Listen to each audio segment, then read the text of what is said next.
Hello students.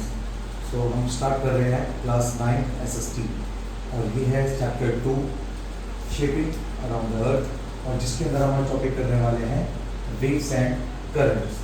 तो waves and currents, यहाँ पर आप सभी जानते हैं कि वेव्स और जो करंट्स होते हैं ये है सी, और सी के अंदर जो वाटर अप जाता है या वाटर डाउन जाता है इसको बोलेंगे ओशियन वेव्स।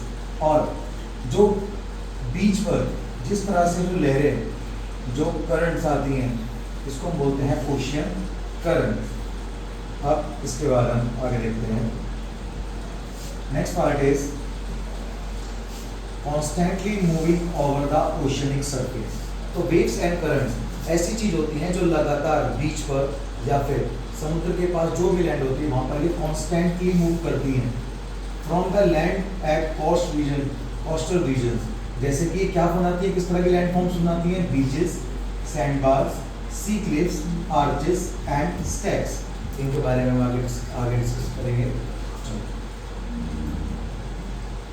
अब देखते हैं हमारे पास नेक्स्ट टॉपिक इज आवर बीच। अभी बीच क्या होता है बेटा? ये हमारे पास इतना पार्ट क्या है, ये सी, और सी के बाद जो भी ये लैंड पार्ट है यहाँ पर, that land part is called beach. ठीक है, the land form made up by sand, pebbles and rocks. तो यहाँ पर हम देखेंगे this is sand, these are pebbles and some part of rocks are also found here. तो यहाँ पर हम जो मिलने वाली चीजें हैं ये कहलाएगा कि इस पार्ट को हम बोलेंगे बीच। और ये बनता किसके से है? Deposition, sedimentation by waves. मतलब यहाँ से जो ये नोटिस कर रहे हैं बेटा, ये सारी जो यहाँ पर आ रही है समुद्र से यहाँ पर लैंड पर, दीज आर वेव्स या फिर ओशियन करंट्स। आगे चलते हैं। Now we will study the importance of current. अब इन करंट्स का क्या इंपॉर्टेंस होता है? So here what we see, constantly shaped by wave actions. So यहाँ जो हमारे पास बीचेस होते हैं, ये बीच क्या बनाते हैं? यहाँ पर वेव एक्शंस की वजह से बनते हैं, टाइड्स की वजह से या करंट्स की वजह से बनने वाली चीजें होती हैं। मूविंग एंड डिपॉजिटिंग मटेरियल, ये क्या करती है? मूव करती हैं और किनारों पर लाकर कोई ना कोई किसी तरह का लैंडफॉर्म बना देती हैं। They are important for tourism.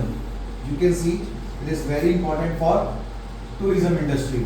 मतलब बहुत लोग सुना होगा तुमने कि हम गोवा बीच पर गए, कोई मुंबई बीच पर गए, तो ये टूरिज्म के लिए बहुत इंपॉर्टेंट है। रिलैक्सेशन, लोग यहाँ पर रिलैक्स होने जाते हैं, कुछ स्विमिंग करने जाते हैं, कुछ नया कुछ रिक्रिएट करने जाते हैं। प्रोवाइडिंग फिशिंग एरिया, यहाँ पे लोग बहुत सारे फिशरमैन्स होते हैं जो अपना बिजनेस फिशिंग से चलाते हैं, तो ये फिशिंग के लिए होता है। कुछ यहाँ से कंस्ट्रक्शन के लिए सैंड लेकर जाते हैं और कुछ सेल्स का काम करते हैं।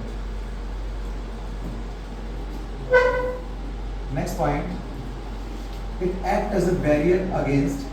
ये किसके अगेंस्ट काम करता है? बैरियर की तरह काम करता है। मतलब कि अगर हम बात करें कि ये यहाँ पर सी है और ये यहाँ पर मिलने वाली लैंड है और यहाँ बीच में क्या है? ये बीच है। तो सी और लैंड को दोनों को सेपरेट करेगा कौन? बीच।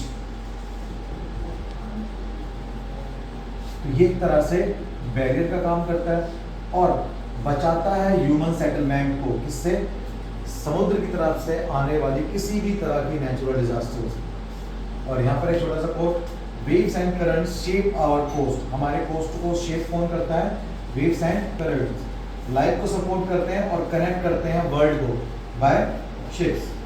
ठीक है, शिप ट्रांसपोर्ट से क्या करते हैं? ये हमारे वर्ल्ड को आपस में जोड़ रहे हैं। ओके, सो मिलते हैं नेक्स्ट वीडियो में। Thank you.